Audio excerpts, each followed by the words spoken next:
Good afternoon, everyone, and welcome, welcome, welcome. Welcome to this edition of Barnes & Noble Midday Mystery. We are so pleased that you are joining us today to celebrate this month's Barnes & Noble Mystery Thriller pick, The Fabulous Disclaimer by the brilliant and talented Renée Knight. This book is so good and so propulsive, and I could not put it down, and I am so thrilled to see you all here this afternoon. I'm your host for the day, Hank Phillippi Ryan, the USA Today bestselling author of 15, going on 16 novels of suspense. My current novel is One Wrong Word, which is out right now. And next year, watch for All This Could Be Yours. And we will talk about that more another time, because today we are here to celebrate the absolutely brilliant disclaimer. You will not be able to turn the pages fast enough. This book is absolutely terrific. Let me tell you a little about the author, because Renée Knight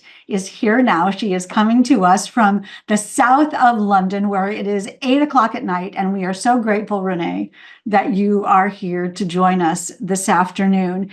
This again is the Barnes & Noble. Let me just show it to you. The Barnes & Noble September Mystery Thriller pick. And that means Barnes & Noble has decided that you do not want to miss this. And I totally concur. The series of Disclaimer, you'll be the first to hear, will stream on Apple TV on October 11th. It has been adapted and directed by multi-Oscar winner Alfonso Cuarón and stars Kate Blanchett and Kevin Kline. I mean, that is cool.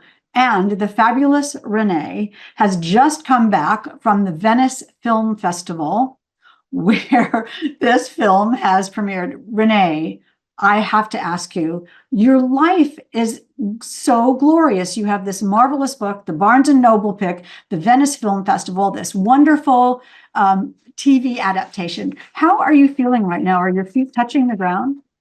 Barely touching the ground. I'm so thrilled to be here. Thanks so much. And thank you for doing this, Hank. And it has been the most extraordinary time. Just extraordinary. I mean, the series has been in development for a number of years, and sometimes I just had to pinch myself. I thought, have I just fantasized the whole thing? Is it really happening? But now I've seen it. It's real. It has been amazing. And we're all here to celebrate that. And I am so delighted to be able to share this wonderful book with so many of your fans and new fans. The book is, I have to say, it is absolutely a genius idea about a woman who is sent a novel, and she starts to read it and discovers it is all about her. And she knows that is absolutely impossible. There's so much more to the book, and no spoilers this afternoon. But how would you describe this book? I suppose the idea came to me. I'd written a book before which wasn't published, and that book was quite close to an event that had happened in my adolescence involving a friend of mine, who I'm still a very good friend with, who lives in America. And I was writing away, I finished it, I got an agent. I suddenly began to think, God, what if it's published? And I haven't actually spoken to my friend about it. And I sent it to her. And it was in the post, a great big manuscript, and I didn't hear for ages. And I was mulling over how awful it would have been if she'd picked it up, if it had got published, if she'd read. And the idea just sort of stuck with me. The first book didn't get published. She was absolutely fine about it, but it gave me the idea for Disclaimer. And I suppose what it's about is that sort of layering of ourselves that we all do, in a way, that we are sort of many selves, aren't we? And it's, if there was something that you didn't want somebody else to know, it's about privacy, I think, as well, and one's right to privacy, which... I can't wait to talk with you about secrets, because this book is so full of secrets. But I'm absolutely fascinated by the genesis of that idea. Pras Patel and Tammy Sullivan in our audience are asking the same question. The idea of a book that didn't get published becoming the domino that fell, that made for this glorious success.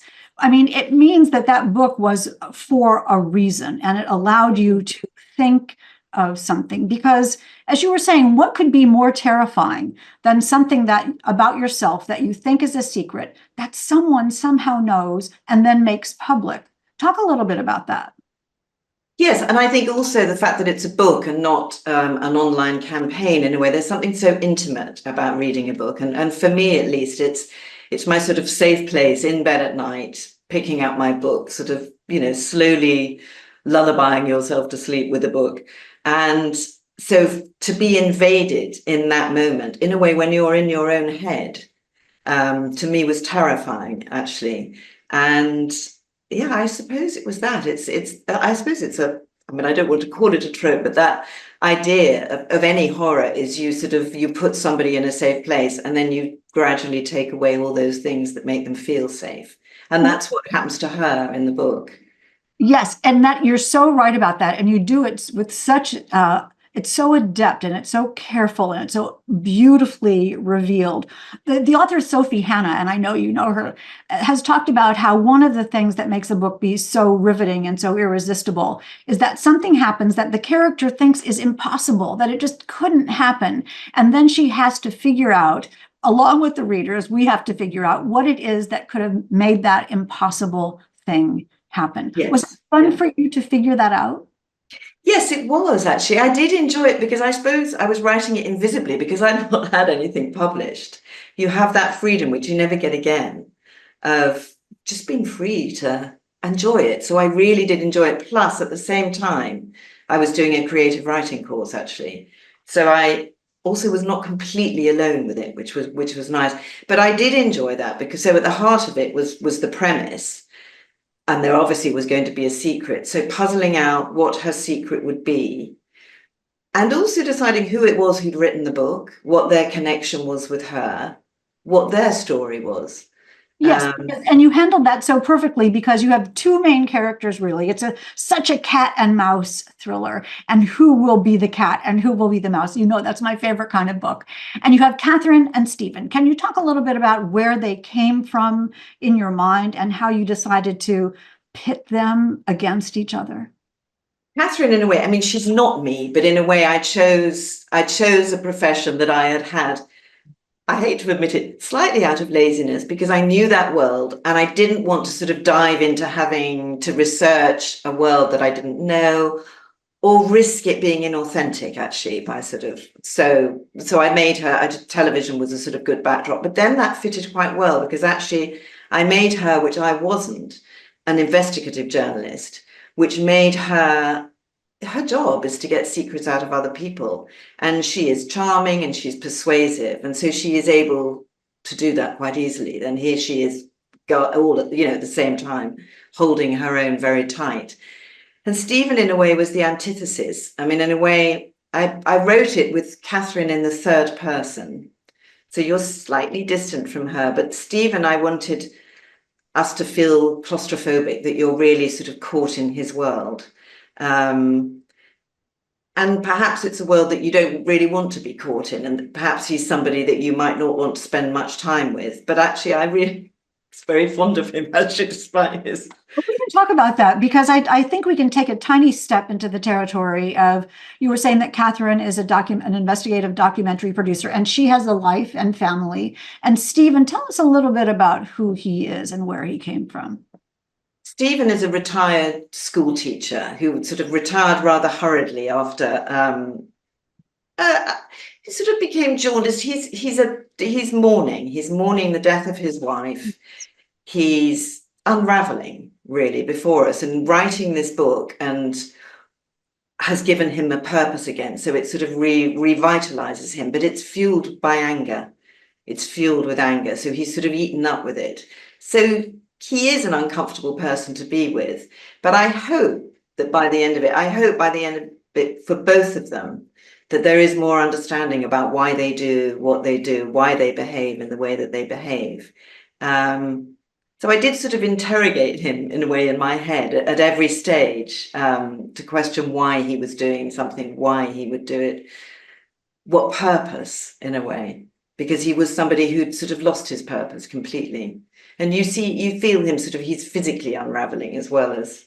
Oh, yes, you wrote him so brilliantly. I mean, it's absolutely riveting. And I think one of the things that you do so incredibly successfully is allow readers to understand that motivation of why the characters are doing what they're doing. I mean, they're both they're both interestingly relatable because the reader could understand, because of your careful writing and careful characterization, why people would make the decisions that they make. And because it's a marvelous thriller, if you just joined us, we're talking about Disclaimer, the marvelous book, the Barnes & Noble September mystery thriller pick by Renée Knight.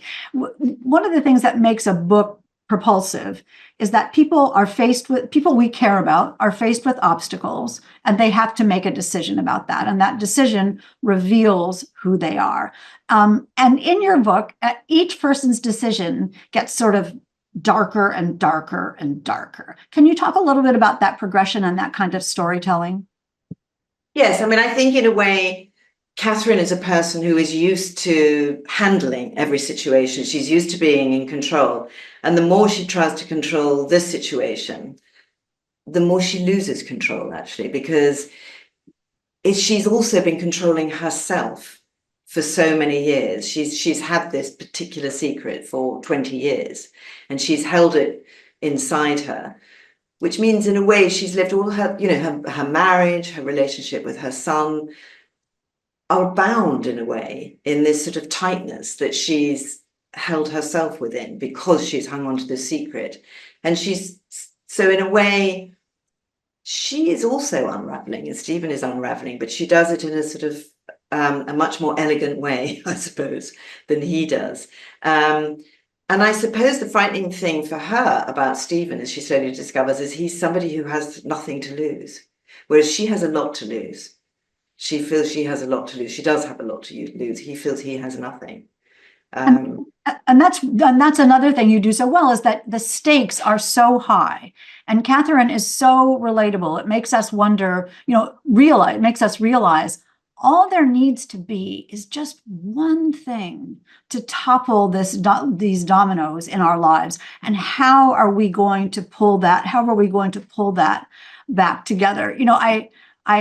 I read somewhere that the disclaimer at the beginning of a book, that no one in this book, everything in this book is a work of fiction, and nothing refers to a real person, just like it says on the cover. I read somewhere that someone said that's the biggest lie there ever was. That everything in every book comes from the author, because every book is different and comes from the author's experience.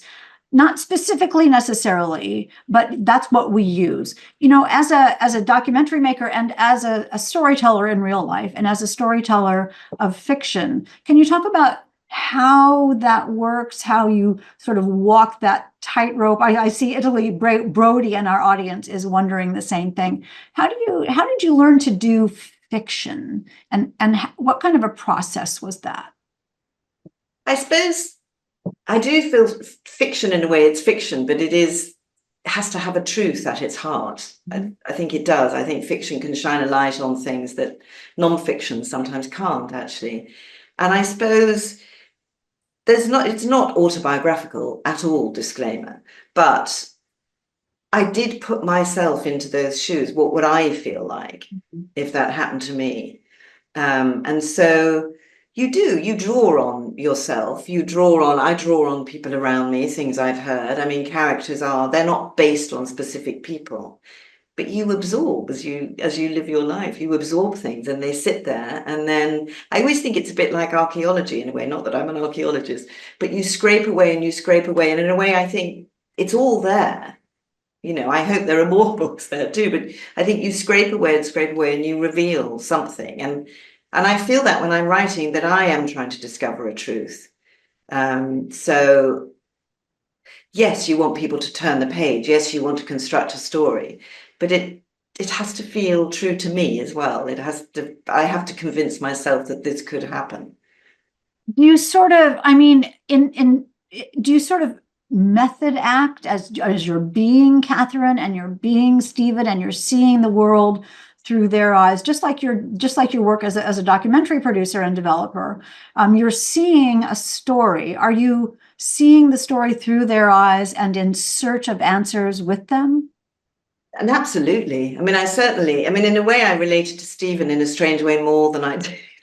How so? Catherine, I felt such sympathy for him in a way, because even though he is menacing, I just felt he's the sort of person that would walk into a room and people would walk out. You know, he's the sort of person that people push away and hold at arm's length. And without knowing him, without knowing anything about him. And I suppose the book is also about judgment and how we judge people, how we judge situations. And we're very quick to do it because I think, you know, it makes us feel safe. We all want to be on solid ground, and you're on solid ground if you feel you're sort of judging in a way, judging your position, judging what that person's like, making assumptions often. Yes, and one of the great things about using point of view is that a character can make an assumption and be wrong, and that can set them on the path to doom, disaster, as well as success.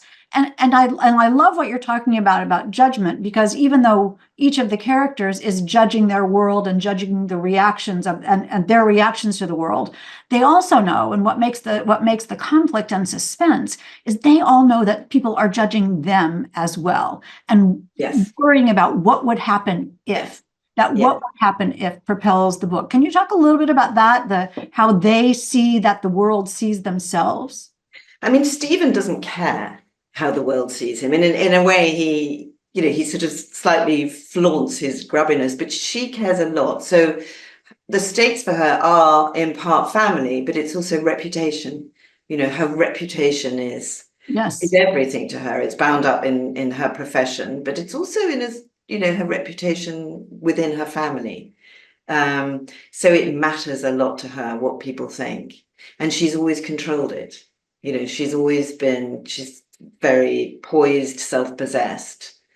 And this thing is like a sort of bomb exploding.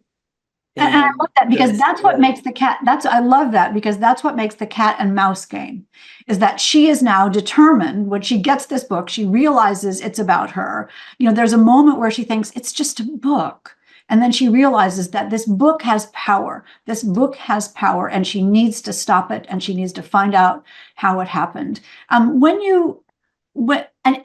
talk a little bit about that parallel structure, because sometimes the reader knows more than the character does.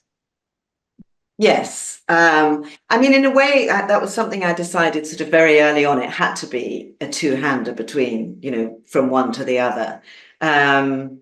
And as I say, I played around a little bit with whether it was first person, third person, and then settled on Catherine being sort of slightly more distant, because I thought she's the one actually most people will relate to, because most people will think, oh my God, this terrible thing has happened, and you know, how would I feel?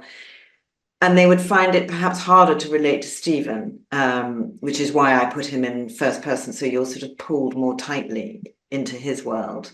And then you do get other characters as well, sort of later on, but their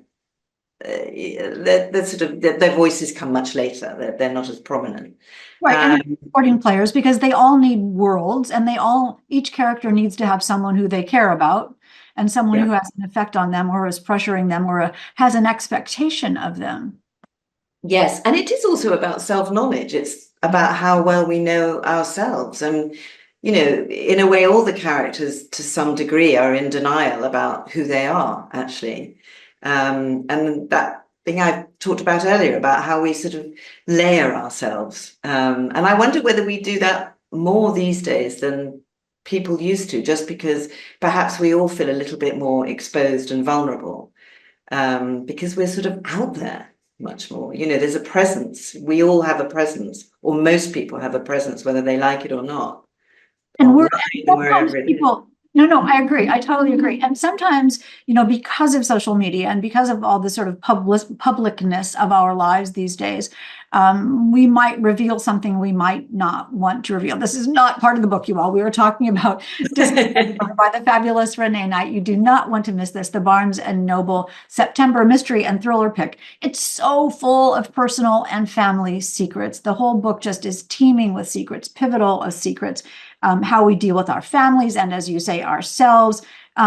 Did you know all the secrets going in, or did the secrets reveal themselves as your story progressed? And I know Helen Nixon is asking that too. They revealed themselves, actually, which was a strange thing. I mean, I wrote a very loose structure, So I knew, I mean, I could never embark on a book without knowing roughly where I was going to end up. So I had a roadmap, but I got halfway through and I suddenly, I mean, I won't say what it is, but I suddenly realized there's a secret that she could have, but there has to be I changed it basically. So I kind of found it out for myself as well. I uncovered it. It is like that scraping away, that digging away that I talked of earlier. It was that, yeah. So I very much changed from, yeah. Was that exciting? Did you get goosebumps when it Oh, happened? I did sort of think, oh, this is it. Yeah, I did have a moment where I think you sort of instinctively know, don't you? You must feel the same when you're writing, that you know when something just sort of clicks. And I think often you're searching for it. You sort of know it's there, and sometimes it's just a little bit out of reach. But that's sort of the fun sometimes. I mean, as a journalist, we're both journalists, as a journalist and as a writer, I think we're in search of the story. And we want the best story that there can possibly be. And there's some sort of, I mean, Sue Grafton used to call it the magic, that sometimes separate things just sort of braid together and you think, oh, that's what it is. I mean, as a documentary maker, you're looking for the story, aren't you? The perfect video. Talk a little bit about how, and pacing is the same. Pacing, and also, I mean, with documentary making, mine was sort of social history. I mean, I started in news, but I'd moved into quite gentle social history arts documentaries. And I never particularly enjoyed the filming. I always found that sort of a little bit stressful. And technically, I always worried I wasn't quite. But the editing I loved. I loved sitting in a cutting room. And because actually it's how you structure a story it's like writing a book. It's the rewriting and the rewriting and the rewriting where for me, it takes shape, actually. So there is a connection. It was always the edit that I really enjoyed making documentaries. And isn't that, I feel the same way. I've been in the edit booth for, hours and hours and hours in my life, thousands of hours. And sometimes the tiniest tweak, the tiniest difference in a dissolve length, take a part of a soundbite out and it makes it be the picture that you wanted to be. Do you think that helped you in editing your novel and seeing what to take out to have your real book revealed? Yeah, I mean, I never mind taking things out. I mean, I never, that sort of kill your babies thing. I don't have that. I don't suffer from that at all. It feels a relief almost, because things often are. I mean, I think I take a while to write into things as well. So actually, I'm quite happy to cut away. And also it's sort of moving things around as well, like you would in a film. It's taking something that you might have put right near the end and you think, no, of course, that needs to come right at the front. That's the arresting thing. And I think one of the things you learn in editing, both on video and in paper, is that because you can try it and see if it works and then put it back. So it's not like a test. Exactly. That freedom. Yeah. And having the time to write a novel, do you think that your experiences in telling certain kinds of stories on video transferred then to giving you to write a book, to say, I'm going to write a book, is kind of an audacious thing. That's why you do it privately, secretly. Well, that's true. Yeah. Did people not know when you were writing your first book? Not really. I mean, they sort of did. I mean, I started when my kids were at school. I started writing scripts, actually. I tried to write scripts because they were the sort of closest thing to making documentaries. And they didn't really, I suppose. No, I mean, they weren't that interested. And then I did, yes. And then they did, then I sort of plucked up courage and wrote some short stories. Then I wrote the novel that didn't get published. So yes, they did. But of course, it's always done, you're alone. There was nobody in the house because they were, at that stage, they were at school. I mean, obviously now it's more evident that that's what I'm doing when I disappear up the garden. But no, so I loved that it was such a private thing, and particularly in a way after working in television, which is so collaborative. I mean, I miss colleagues, I miss that community, but there's also something very nice about actually just doing what you want with something rather than somebody saying, oh, I don't think that N works. It's yours. And I do think that one of the things that we get from this, that we had that moment, lots of hearts are coming up where people are agreeing with you like crazy. Thank you, audience. We work in television, maybe, yeah. Exactly. I mean, I do think that one of the things that we get from this is that we're able to create I mean, a book is like a movie in our minds. You know, when people say, "Oh, I could just see that," that's such a joy to me. But in your particular situation, people are going to be able to see this. They're going to be able to compare. They're going to be able to compare the movie in their mind with the movie that they see, the series that they see on Apple TV. Can you talk a little bit about that and how that's going to work? Yes, I mean, it's been such a kind of extraordinary experience for me because I met the book got to Alfonso through somebody I met on holiday about 10 years ago. And we were sort of playing the book hadn't quite come out, but the film rights had been bought, not by Apple, by another company. And we were playing that game that I'm sure you've played too, just who would you like to direct it? Who would you cast? And I said Alfonso Cuarón, and this woman who I'd never met before, but we did then become firm friends, that had a connection to him, knew him vaguely, socially. So she said to me, give me a proof of your book when you get it, and I'll slip it into his bag. So she basically got it to him privately, and I thought that would be that. And then he phoned me up one day. It was extraordinary, and we met about 10 years ago for a cup of coffee, and he talked about it. And at that stage, he would have done it as a film. Then he said, I need to think about this because he just won an Oscar for Gravity. So I was sort of very in awe and kind of, it all felt rather unreal. Then he decided not to do it at that stage because he said he didn't want to go straight back into working with the studio and and that was that. And then, which is just as well, because he then went off to make Roma, which he won another Oscar. We wouldn't have Roma if he'd done Disclaimer then. And then it was with a film company, nothing happened. And then when the option came up again, I just thought, oh, I'll just message him to see if he was still interested. And by that stage, the landscape had changed completely, and it was television. And so books were which suits books, actually, to have that episodic format, that rather than having to sort of, slash and burn their way through. So that's how it happened. So that was probably about 3 years ago. And he sent me the script. He adapted them all himself. I sound very gushy about it, but to be honest, he is extraordinary. And for him to have committed so much time by adapting them all himself and then directing them all, I don't know whether he's regretted it. It was a lot of his time, and then, so he sent me the scripts, and the scripts are very close to the book. He's added things, and television is very sort of, it gallops up stories. So he reveals things early on that are revealed later on in the book. So it's sort of, the pacing feels similar, but it's different.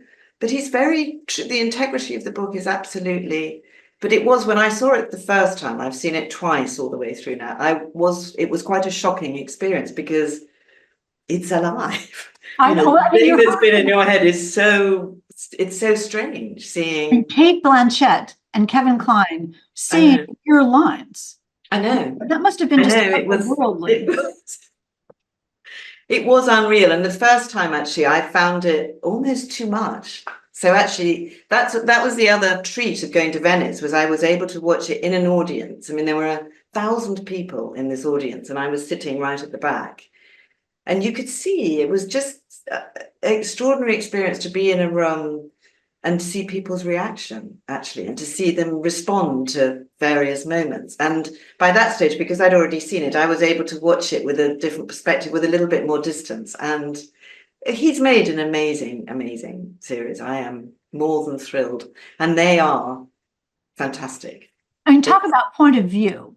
To have the author of the novel be in the audience and you having had watched it already, so it's not a surprise to you. And what was it like you must be hearing people gasp or moan or just really react to it. And you think,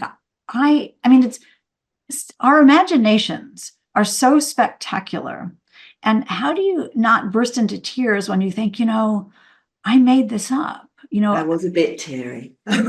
Talk about that a little. Well, I think when I first saw it, it was in a small screening room in London, and I took originally they said I had to see it on my own, and I begged them to let me take my husband along.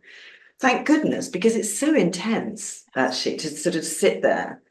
You've been scraping around inside your head, and there it is on the screen. And I did feel very emotional. And there's a scene in it, which, I mean, this isn't a spoiler, which is about the main character, Catherine's elderly mother. And when I wrote that, I wrote it about my mother, actually, and the home she lives in was like my mother's house. And the actress they cast is a wonderful actress called Gemma Jones, looks a little bit like my mother. So I found that really emotional. So there were certain things that were, but I also feel in a way immensely grateful because the people who've worked on it are hugely talented. I mean, the other joy of Venice was I met the editor, I met, the cameraman, I met the woman who designed the costumes, none of whom I'd met before. And, it was a joy. I don't gushy, of course, you're gushy. It's amazing. It's wonderful. It rarely happens. And I do think, to push a metaphor a tiny little bit or a comparison a tiny little bit, the idea that Catherine gets this book. I mean, your book is Disclaimer about a woman who is sent a book and she opens it up and it's about her and all her secrets are revealed.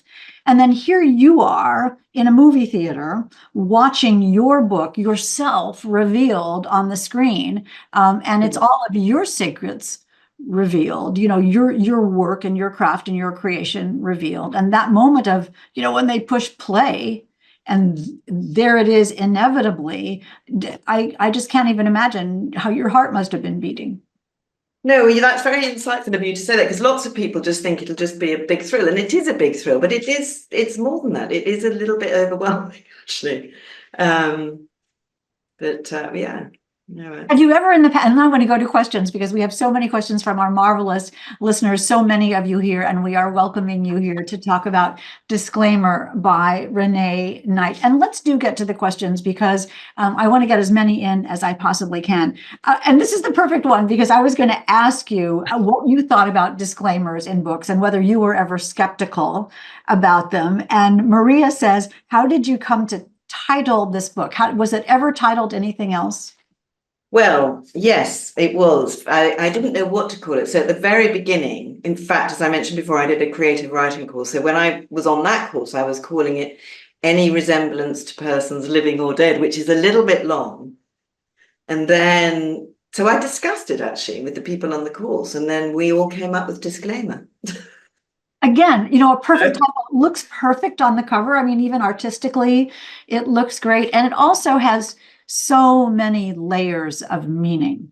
That did something really happen? Are you going to admit to a mistake? What excuses are you going to make? How are you going to describe what really happened in order to make somebody feel better about that? So when you got Disclaimer, did sometimes a good idea is like dropping a drop of iodine in a glass of clear water. It just colors the whole thing. Is that what happened with this? Not quite. I mean, it's strange because I mean, the weird thing was when it was brought by overseas publishers, it's called it has a different title in every territory because I think it's only in the English language that we use the word. So which I didn't know until all these books were arriving with, in Italy, it's The Perfect Life. In France, it's Revealed. They got it, yes, Revealed, I think. So it didn't particularly. And actually, I'm very glad they've kept the title for the TV show because at the beginning, when I was first speaking to Alfonso, he kept calling it Disclosure. And I kept having to say, no, it's Disclaimer. Another perfectly so it didn't, yeah. So it didn't. It took me a while, actually, because I don't know. It's right. It's absolutely the right title.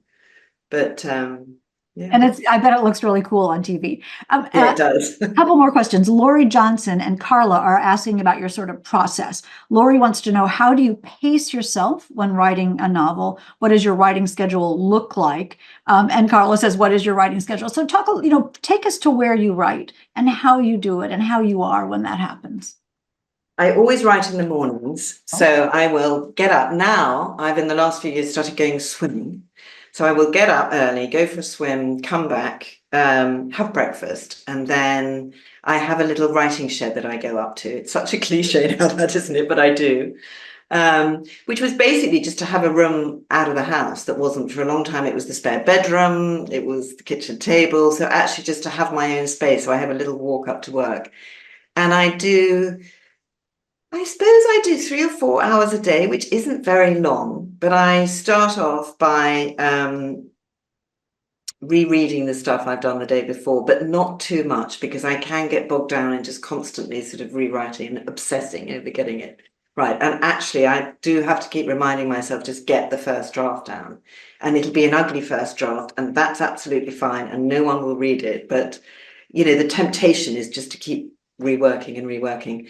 But I go up and I do, I mean, in an ideal day, I set my phone for an hour, turn it off, just put an alarm on for an hour. I do an hour, have a tiny break, maybe have another cup of coffee, another hour break. And then if I start early enough, then it's a joy, because then I can have lunch and have the afternoon off. If I don't, it's lunch, and then I'll go back for a bit. Do you have a word count goal, or how do you know when you're done for the day? I used to, but I'm writing something at the moment, and actually I don't need to have a word count. I'm writing too much. So I need to sort of just. I have the same problem. Yeah, I know my books will be 20,000 words too long, and that's kind of freeing. I mean, I don't use it out. I have no idea, but it's kind of freeing, because I think, well, this is going to go, but it's fine. I need it right now. And then I take it later, and I have the fun of taking it out, which I agree with is a true joy. You don't have a problem. Maybe that is because of the whole documentary thing. I don't know. Yeah. Exactly. I mean, I think when you were referring to killing your darlings, and I think if those darling words are clogging up my pacing, they're not darling to me. They go. No, absolutely, they're out. Yeah. Okay. Marsha Bullock, hey Marsha, is saying, what do you do if you have writer's block? I don't think I've never had it. I mean, I certainly get stuck. I don't get blocked in the sense of, I don't have an idea. I always have ideas. But I suppose I might have a block in terms of just puzzling out. I might get stuck thinking something just isn't working. Mm-hmm. And I can't quite work out why it's not working, but I know it's not working. And I'm a bit inconsistent. Sometimes I will sit there and labor away and just become a bit depressed about it. Really, what I should do, and when I'm being sensible, is what I do, is I stop and I will go for a walk and just leave it. And always coming back the next day, particularly, everything changes.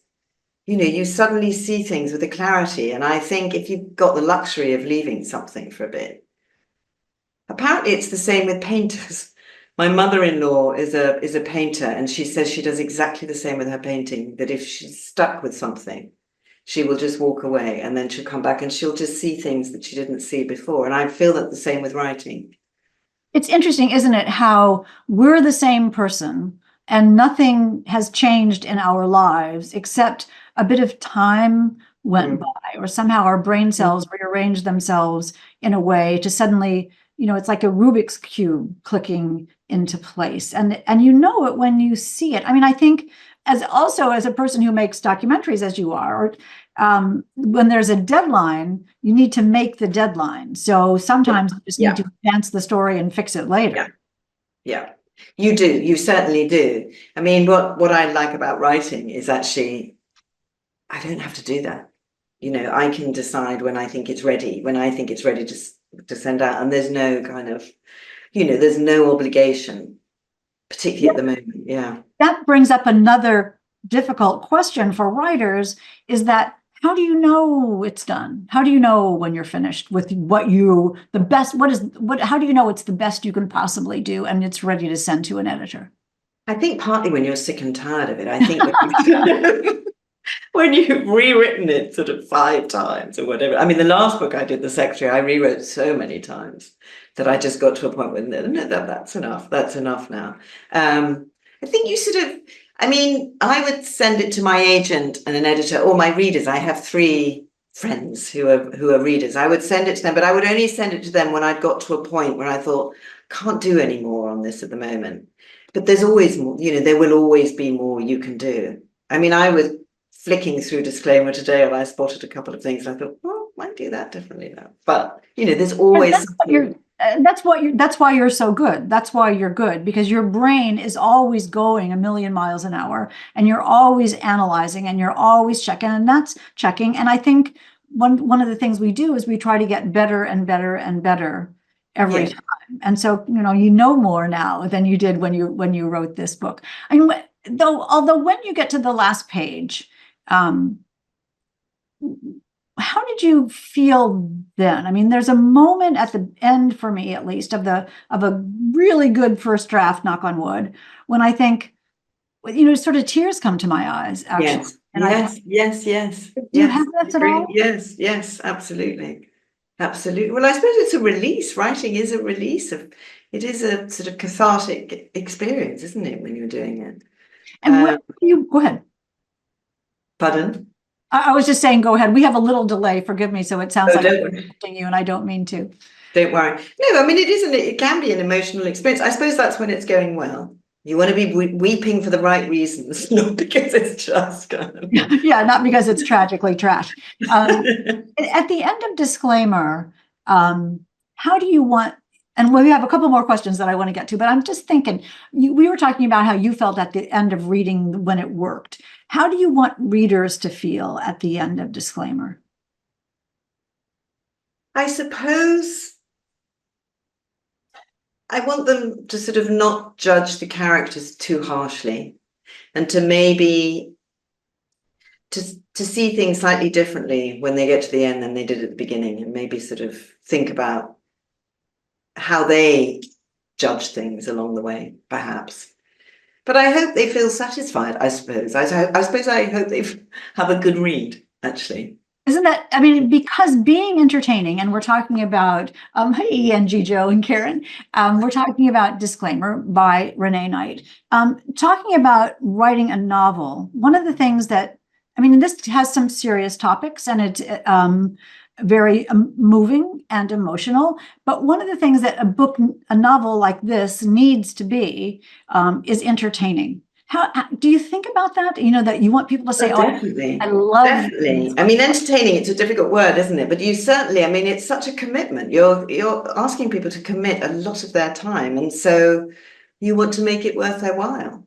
You don't want them to be bored. You don't want them to think, oh, well, that's predictable. I suppose I want them to be surprised without it being tricksy. I mean, that's I don't want to difficult. pull any rabbits out of hats. I can't Oh, it's bear, a long lost twin just for brother. the sake of a twist being a twist. But yes, I think that reading a book, you're asking a lot. It is a big commitment for people to. So it's an honor actually when people pick up your book and read it. It's they're giving you something too. It's so nice to hear you say that, because, and I completely agree with you. I mean, it is really sort of a raw moment to say to someone, here's a book and I wrote this, and will you read it? And then you just sort of want to go hide under the table until they're finished, to make sure that it's okay. I mean, it's interesting. Flo McCann is saying, what are some things that you've learned in the process of the book and of the series? How has your life changed as a writer as a result of this? Of the book and the series Yeah. of the. Oh, I don't know. Hasn't happened yet, has it? It hasn't gone out yet. So But I mean, internally, how do you? internally, I mean, I feel proud, if that's okay to say that the book has caught the attention of that artist, actually, and he is an artist, and that he committed so much time to to my book. I feel grateful because I wrote it a while ago, and it feels like it has a life, and it's very interesting in a way. We live in a very different time now than when I originally wrote it. And it's interesting how it's perceived now as well as it was then. I mean, that I'm sort of quite interested in hearing people talking about when they've seen the people who were at the screening. I mean, because you have really tapped into something that is completely timeless. That is, it's completely still perfectly relevant and perfectly. I mean, you don't have people using whatever those things were called, beepers. I mean, it's not. It's completely contemporary, completely timely, and thematically, it is absolutely on point. It's still as powerful now as it was when you wrote it. That means that you've really picked a universal concern and a universal theme. Yes, it's strange because you don't pick them, do you? They sort of come to you. I mean, it's strange. I didn't think about that at all at the time. I suppose it's what mattered to me, and it's what felt important to me at the time, and something I was interested in exploring. So yes, but I have learned a lot. I suppose what I've learned in writing is it's also about taking your time and not rushing, actually. My agent will hate me for saying that. No, He your must know agent's his saying, hurry writing up, hurry up, hurry up. Jessica is saying, besides that, your agent is telling you to hurry up. Jessica is asking, what is the best advice you've ever received? The best advice, which I got on the course I did actually, was write your first draft, sit on it for as long as you possibly can.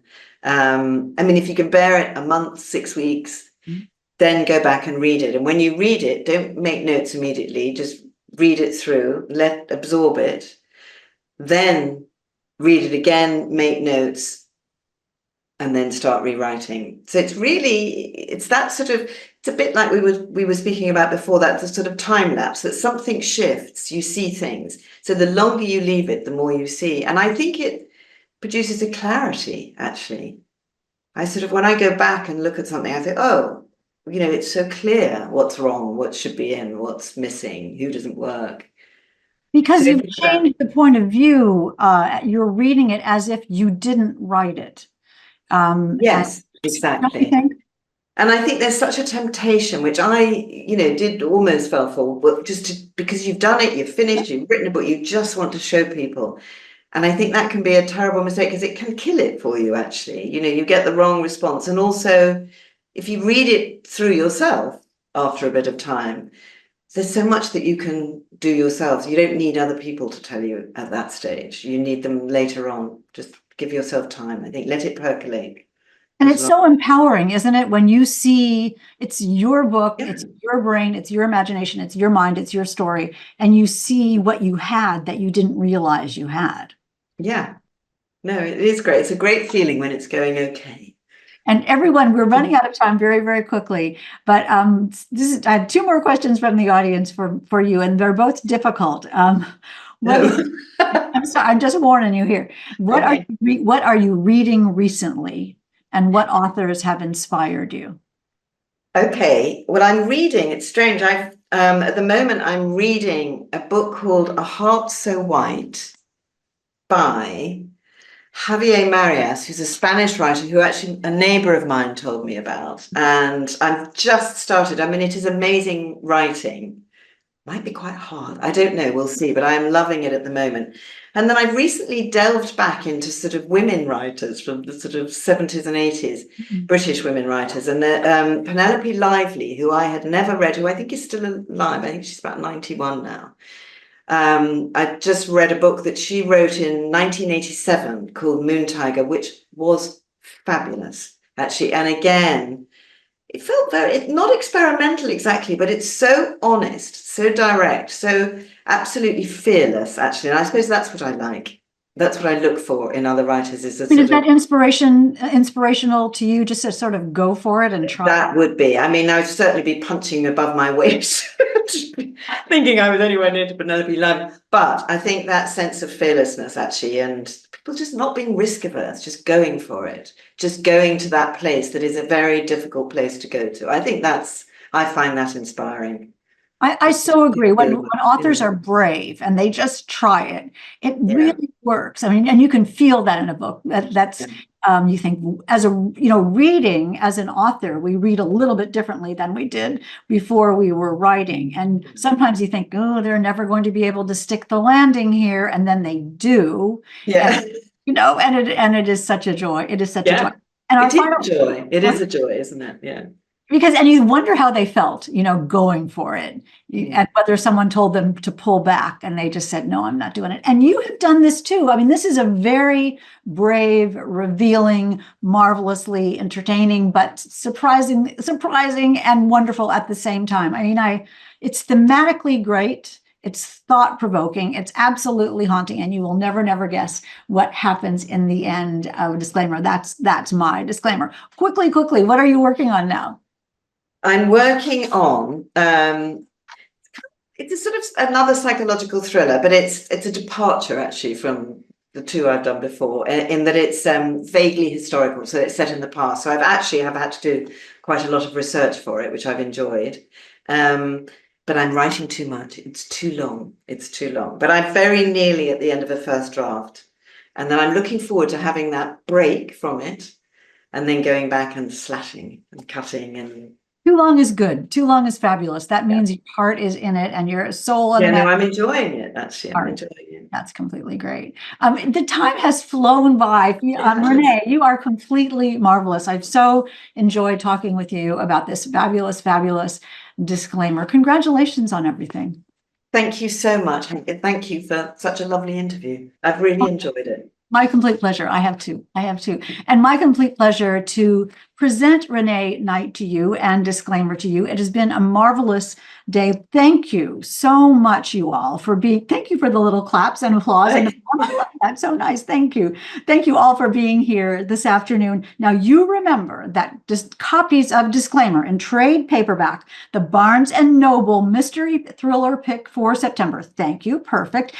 Is available 24/7 on barnesandnoble.com, bn.com, and at your local BNN stores. And remember that you can watch Disclosure on Apple TV starting on October 11th. And you certainly want to read the book before you watch that series. That makes it extra, extra fun. And you'll be totally in the know before all of your friends if you run and click and get your very own copy of the disclaimer. And we hope you will love it. I absolutely adore it and highly, highly, highly recommend it. Thank you, Renee. Thank you, Barnes & Noble. Thanks to you, readers, as well. We are so honored and overjoyed that you have joined us today. I'm Hank Phillippi Ryan, and we will see you next time. Have a great day, everyone. Thank you. Thanks, Barnes & Noble. Thanks, readers.